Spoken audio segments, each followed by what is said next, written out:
Good afternoon, everybody. It's your girl, Stephanie Robles here. And I wanted to take the time to talk about growth. And I kind of wanted to talk today about that because I had a really amazing conversation today with a friend of mine. And we were talking about, of course, our feelings and growing. And it's growth is hard. Growth is not easy. Like, she was asking me, what was the big deal about admitting you're right or wrong? Like, does she necessarily have to admit she's right or wrong? And these are just my opinions, and I told her, growth is something when you're able to accept that you make mistakes, because we're not perfect. We're human. And we all work very differently. But if it wasn't for those mistakes, you wouldn't be where you are. You wouldn't know not to step this way or move this way or accept that. And it takes a long time for you to understand and come to terms with that as a person and as a human being, because we don't like to be wrong. Who likes to be wrong? I don't like to be wrong. But it doesn't mean anything because you make a mistake. You made a mistake because you didn't know that any better. And you're not perfect. And we're all human. And you can't expect people to understand how your feelings and where you are in your life without sitting here and telling them exactly how you feel. There was a time where I was extremely sensitive. Like, I took everything offensively, and it was because I would sit here and I would expect family members or others to understand where I was coming from. And I was in a lot of pain my darn self. When you're in a lot of pain, you don't see things in a very clear way. And you don't know the source of the pain. You're scared to even go near that pain or touch that pain, go near it, talk about it. Like, you just don't know who to trust, who not to trust, anything. And it is the most confusing time in your life when you don't know what to do and how to do it. And it could feel like an internal battle with yourself, because that's exactly what it felt like. And then something happened. I don't know whether it was my 30s, and I just wanted to tackle that. I had to. I knew I was in a lot of pain, but I didn't understand the why. Why was I in that pain? Why? For what? And once I dug a little deeper on why I was so sensitive, why was I so angry all the time? Why? And it very much boiled down to that I was a scared person. I was scared of everything and everyone. And I tried to just bring things into my life and just fill that hole up. Kind of like you dig a hole in the ground and you're trying to plant a bush or a tree or a plant, and I was just planting a hole, digging a whole bunch of holes and just filling it up with different plants. Before long, I had a whole jungle of different things, and I had no understanding of why it was. And I couldn't blame anybody for that. And when you're in that state of mind, you just want to blame somebody. You want to get mad, and you're angry. And you're like, everybody's pulling on me. My attention's here. My job is pulling on me. The kids are pulling on me. The family's pulling on me. There's all this stress that just keeps mounting and mounting and mounting. And it's not the real reason why you're mad, or it's not the real reason at all. And when you get real with yourself, the fact and the reality is, I was hurting. I was hurting because I was putting so much stress on my darn self. I was putting so much stress on myself. I forgot how to have fun. I forgot who I was. I forgot my self-confidence. I just forgot who I was. I stopped being me. And being able to sit here and admit that I was wrong, that I wasn't perfect. That was like the first step. That's the first step in growth and taking control of who you are, is admitting that we're not always right. We're not perfect. We're not always right. We don't have it all together. I need help. And the second part is confronting where that pain is stemming from. What happened to you that you're in pain? Why you feel like that? Instead of bringing sarcasm into it and being sensitive about it. Talking about it. Instead of when somebody says, well, I think you forgot something. I think you forgot something. I would automatically think you're questioning my integrity and my character because I said, this is what happened, and you're questioning that. Instead of getting mad and lashing out at people, that's exactly what I said. By you asking me that question, this is how I feel. Sometimes you get an I'm sorry. Sometimes you don't. Hi, Debbie. And you're not the only one. You are so not the only one that feels like that. At all. At all. And coming to terms with where it is. There's a pain in there. Something happened. And confronting that pain, confronting that problem or that issue, that's where the work begins. And nobody can tell you when you're ready to do it. When I was tired of being angry and mad and lashing out at my loved ones and pushing them away, you know, that's when I started doing work on myself and trying to figure out what made me happy. What did I need to do? And it's not the easiest thing in the world. It's not. And I don't work on myself because I want to be this perfect version and have emotional control. And it is okay to be like that, Debbie. It is so okay to be like that. You're stuck and you're sad and you're overwhelmed and you're tired. It is okay to be like that. But I guarantee you that if you take a closer examination of why I was stuck and I was tired and I was overwhelmed, and I could tell you in my situation, because I was blaming everybody else for all my problems, I was sitting here acting like I didn't have a choice. Like I didn't want the responsibility. And 9 times out of 10,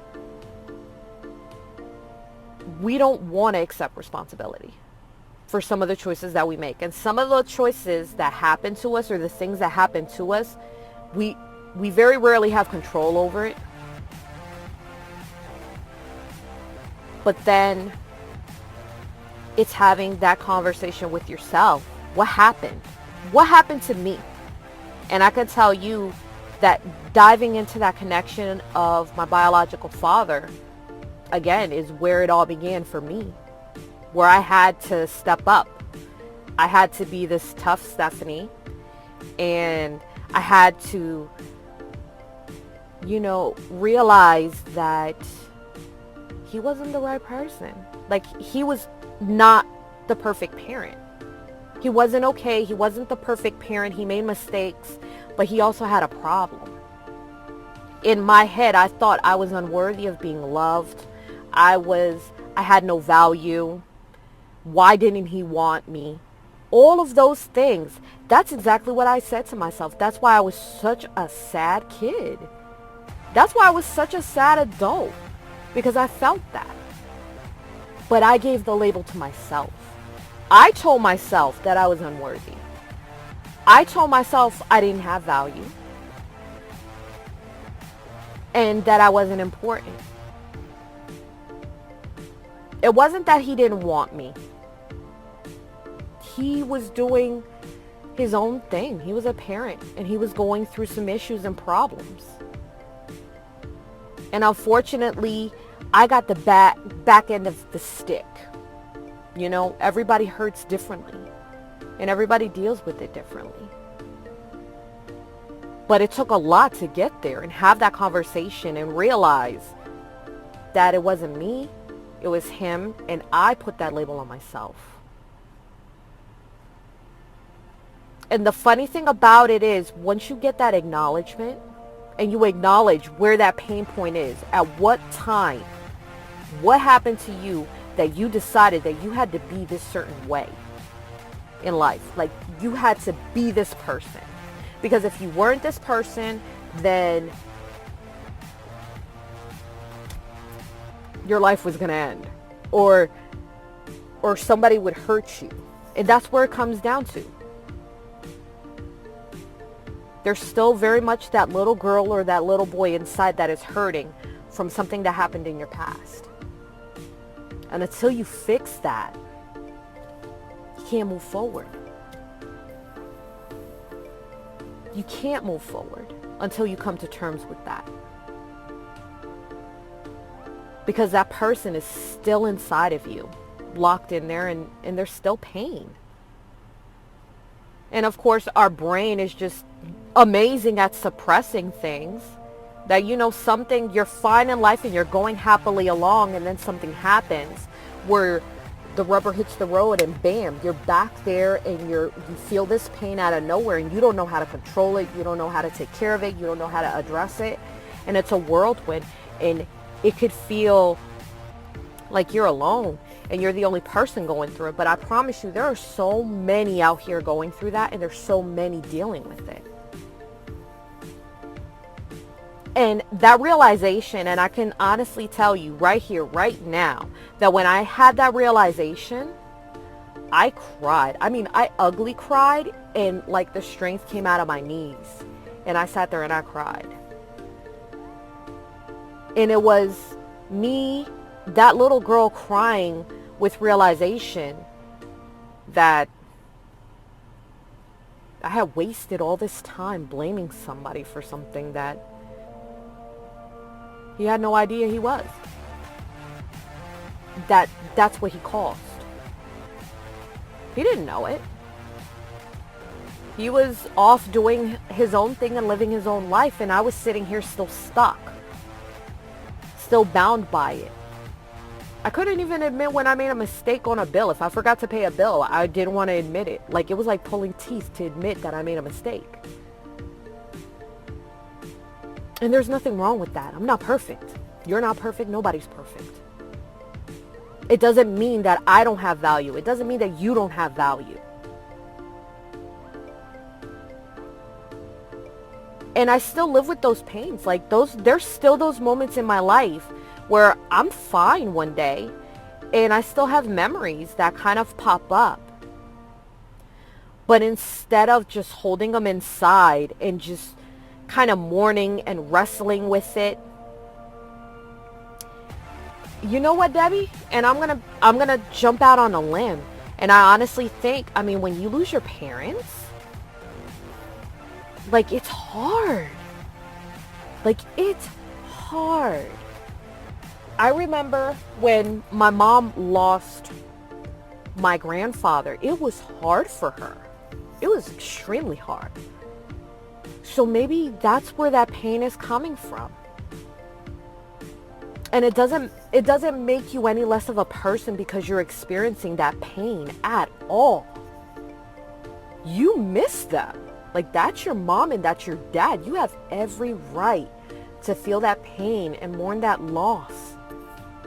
You have every right. And it's okay to kind of sit there in those emotions and think about them and love them. Maybe you can write a letter to them. You know, I don't know if it'll help you. I know that's what I did. I wrote a letter to my father, my biological father. And it wasn't one of those letters that was like, I'm blaming you for all the things wrong. Instead, I was thanking him for all the amazing things that I was as a person that he never knew. He never got to know about me. He didn't know that I have a sense of humor. He didn't know that I like to make people laugh, or that I write poetry, or that I sing, or I play music. The things that really make Debbie who Debbie is. Because at the end of the day, those two amazing people, helped you, and they created you, and you were there with them, and they passed on some amazing things to you. And write that letter from the bottom of your heart and just spill it, just like you're having a conversation with them.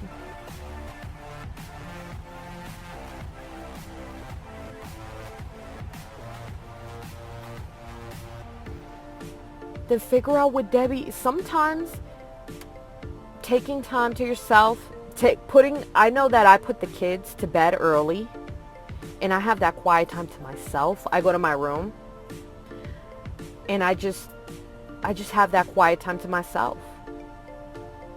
I go to my room, and it's hard when you stay at home and you're in pain. I know, I get it. It's hard when you forget how to laugh. Like it's a foreign thing.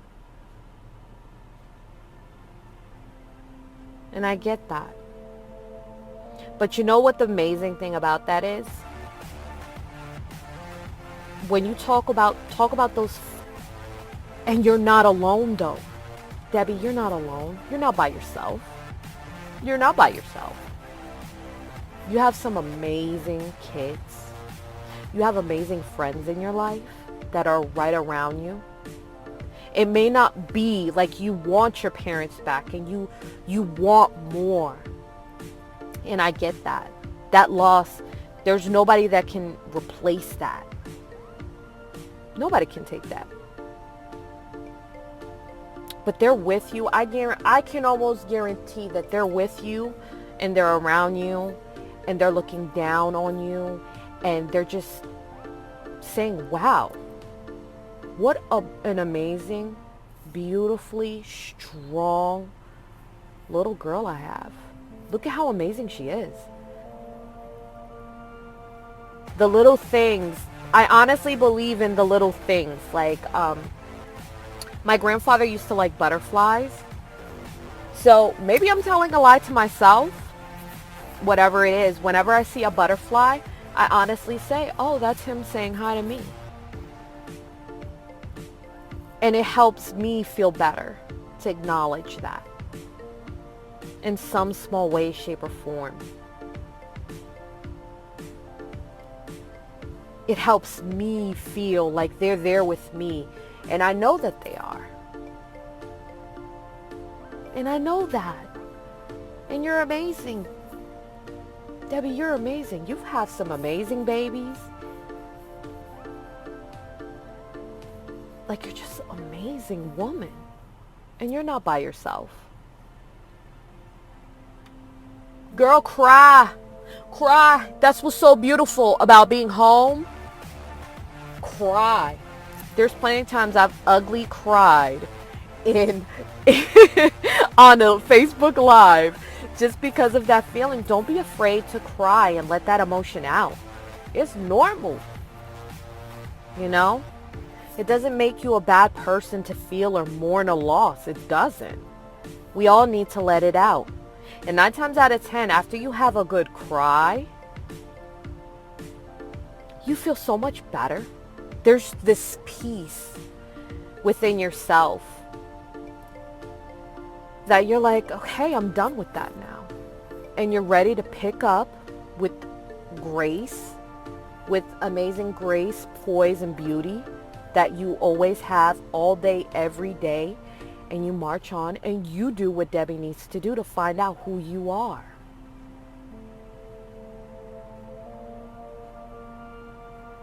I love you too, Debbie. And don't ever think that you're by yourself or you're alone. Because you're not.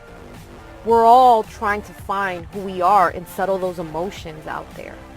I guarantee you that I'm going to have you in my prayers tonight. And I know that your parents are looking down from above and they're smiling and they're saying what an amazing child that they have. So never, ever, ever feel like you're alone or you're by yourself, because you're not. You have some amazing people around you and they care about you and they love you.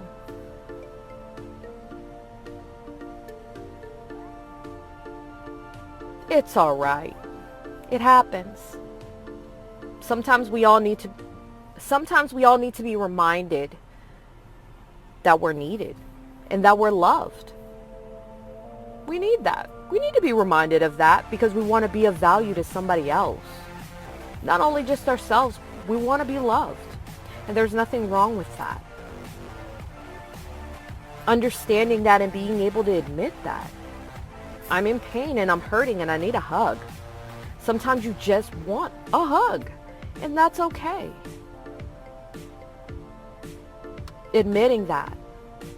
It's okay. Crying about it. Do whatever you have to do to make sure that Debbie's okay and she's taking care of who she needs to take care of, which is yourself first. Because you can't take care of your kids and you can't take care of anybody else if you're not okay.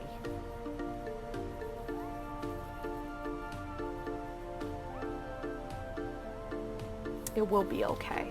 I know it will be okay. Because you're an amazing woman. And you're strong. You're resilient. You've survived so much. Survived it. You've done so many amazing things. And look at you now. Don't doubt yourself or your strength or your awesomeness. Because it's hard. It's hard to see it. And when you don't have somebody telling you like, wow, you know what? You're amazing. We forget. We put ourselves on the back burner a lot. And that's how we know when it's time to start addressing who we are as a person. When that pain gets to the point where it's overwhelming and you feel like you're drowning in so much emotion. That's when you know you need to give yourself a little love and self-care. And some truth and admit it.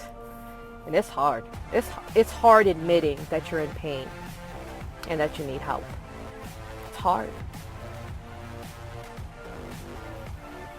But I can tell you the most amazing things and doors that will open up for you because you're able to share that.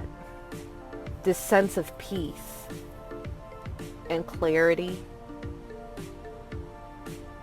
and putting that past to rest. I can't even explain it. And it took me a while to find it. It took me a while to find it. And I know and I hope and I pray that you find that same sense of peace. Because it was learning how to love myself again as a person. There were some days I couldn't even look at myself in the mirror in my eyes. I would just glance to do my hair and I would walk off. Now I can look at myself in the mirror and look at my face, look in my eyes, and be proud of the person that I see staring back at me.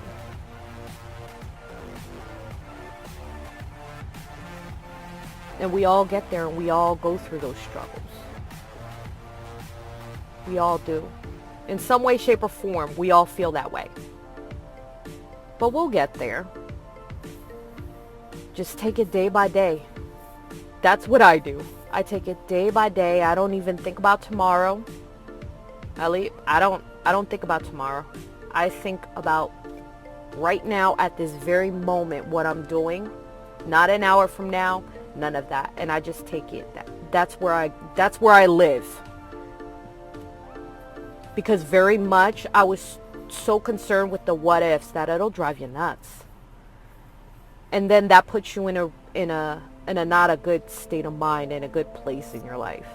And you have too many blessings going on all around you and some amazing things going on all over. That because you're so worried about what's going to happen that hasn't happened yet, that you miss out on those precious moments.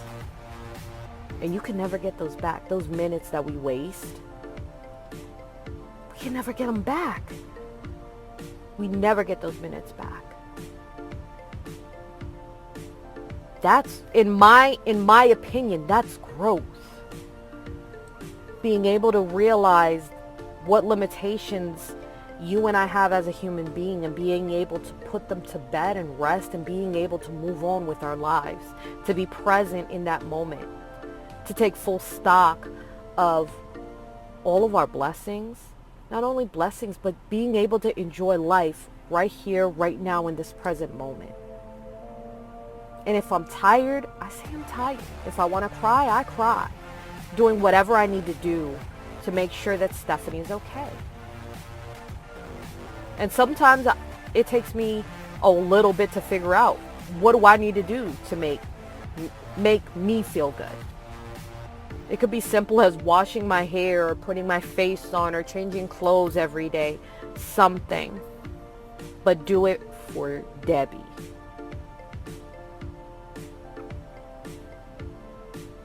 Whatever makes you happy as a person, do that. And just take it day by day. And before you know it, you'll be enjoying those present moments, those little moments in life, and embracing those changes and trying to deal with life the way it presents itself and the way it comes at you. Because sometimes just when you think that you have a handle on everything, there's a curveball in it, in life. And it doesn't mean that you're not going to stumble. It doesn't mean that you're not going to have those setbacks. But 9 times out of 10, those setbacks lead to an amazing breakthrough. Allow yourself to have that breakthrough. Allow yourself to be there, present in it, and just flow.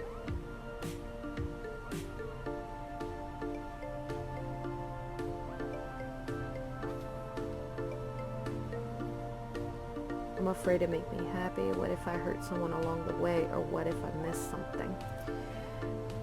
And the thing is, you're going to have to be selfish. Like, I really understand that.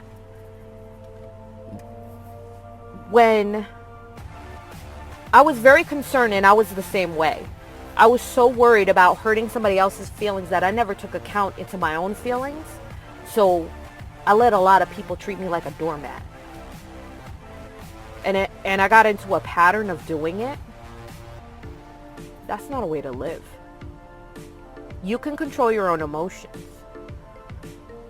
Like, that's somebody else's fault if they get hurt.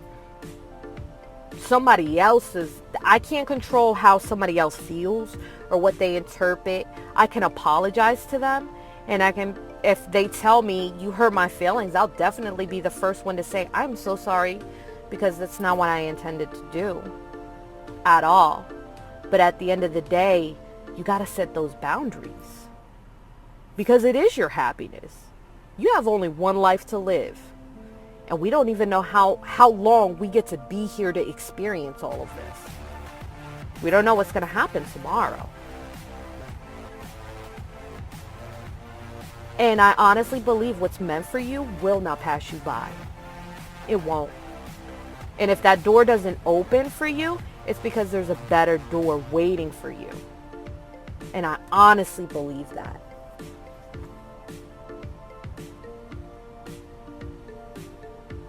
I honestly believe it.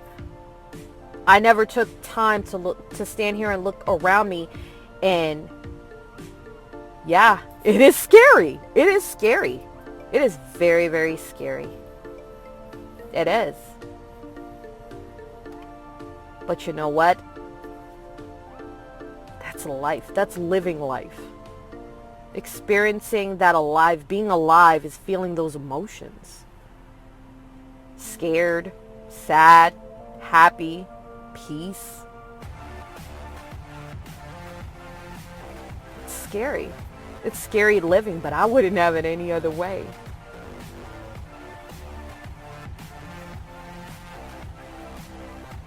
You'll waste your whole life. Sometimes we're so scared. The most thing that we're so scared of living, that we don't realize the time that passes before we're right there.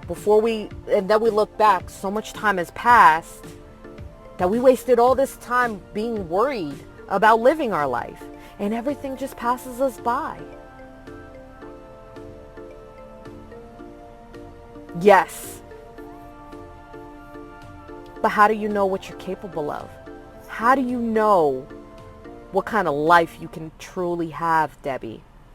If you don't, step a pinky toe. Pretend life is like that pool and you're about to jump in the water. And you know how you slowly inch your way into the pool because it's really, really cold? Do that. Because that's exactly how I feel about life. Like, I don't like, I wanted comfort zones. I want to stay in the safe zone. But see, that's if you wonder all the time about that, you'll never try anything. The answer will always be no. If you don't try, you'll never know what you're truly meant to do in this life, what you're truly meant to experience, what your purpose is, if you don't take chances. What is the worst thing that somebody could say to you? No? Really? Like, what's the worst thing somebody could say to you? No. Okay. That's the worst thing that can happen. That's it. And that realization alone, and you have some skills with the makeup, girl. You really do.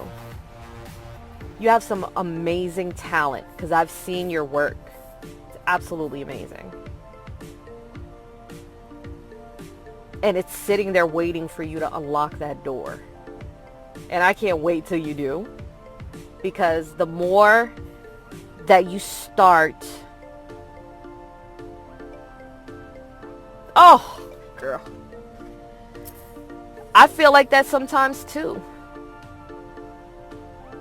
Yeah, I feel like that too. But you know what? Parenting doesn't come with a manual either. I know 9 times out of 10, there's going to be some things that I'm going to make a mistake on. As a parent, there's going to be plenty of mistakes. There's no manual to parenthood. It's a roller coaster ride. Sometimes you just do the best you can with what you have as a parent.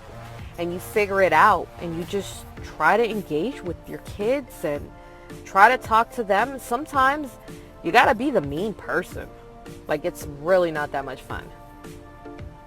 But then when they're all grown up and they have kids of their own, hopefully, and you look back at all the things, like, I remember some amazing times with my mom. I remember the times that she would paint my nails. I remember the times that I made rice and I put too much water in it and she came home for dinner after working a 12-hour shift. And she was so tired, and I was so proud of this meal that I cooked.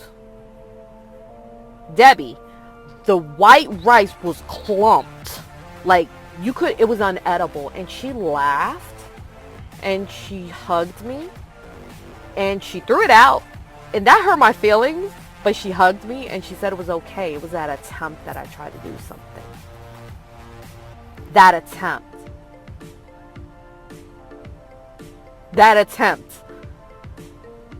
And she was tired.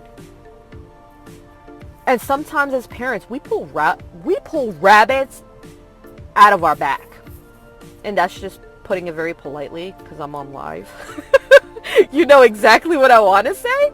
You pull some rabbits out of your hat. It's not easy raising 5. I have 4. And I pray for nap time, girl. And they fast. And they follow you. And they don't care. And they don't care where you are. They follow you. You're in the bathroom. You can't have no moments of privacy. There's a finger in your eyeball. A leg thrown around your throat. The constant whining. The constant pulling on mommy. I get it. But you know what? As hard as it is, when they're all asleep and you're looking at those beautiful faces that have driven you mad to where Your hair is standing up. I honestly say that's why my bangs do this thing. You see how it goes like that? Those are the kids. That's what it is. Look, it doesn't even sit down. My nerves is shot. That's okay though, because I'm going to remember that. They do. They make me happy. And they make me laugh. The things these kids come up with, they will make you laugh. They will make you laugh. They will make you cry. And FYI, just so you know, even when I go over to my mom's house, I still follow my mom around. And my kids do it to me and I go nuts. And it's weird. I'm 35 years old and I do it to my own mom. And my mom starts laughing. She's like, I'm just gonna do my hair. Okay, I'm coming with you. She's like,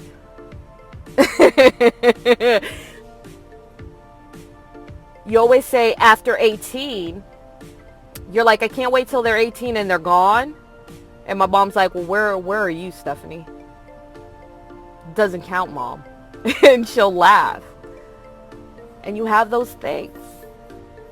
You'll have your good days. You'll have your bad days. And when I'm having a bad day, Debbie, super soaker, water balloons. Oh, yeah. They run real fast in the sun. And I get my aggression out with the water balloons and the water guns. And you're hitting your kids with the water guns. And you're like, that's for the time you didn't pick up your room. That's for when you didn't do the dishes. And all of that.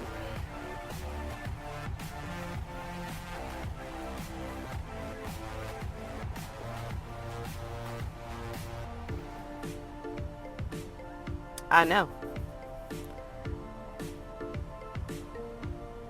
You just do. There are times where I go to Walmart and I have conversations with people. People are like, oh, let me just take my time. If I don't have the kids, girl, I get in the slowest line just to have more time by myself. Go ahead. Well, why? Why? No, I don't have my kids with me. You just go right ahead. That starts a conversation really quick. It really does. And you enjoy those times. And you take advantage of it. And little by little, the more people you start talking to and the more people, people will come to you. You won't have to search for people. People will start coming to you and start wanting to know more about who you are as a person. And you can decide if you're going to let them in or not. Whew. See, we had a great conversation on Facebook Live. And as you can see, I already got one outside playing basketball in this heat, which I can't believe. It's hot. It's like 90-some degrees. 94 degrees. Need a fan and 2 wet naps. It's hot. I can't do all this heat. I'm hot. So I hope you're going to do amazing. I don't have a doubt in my mind. You're amazing. It has been.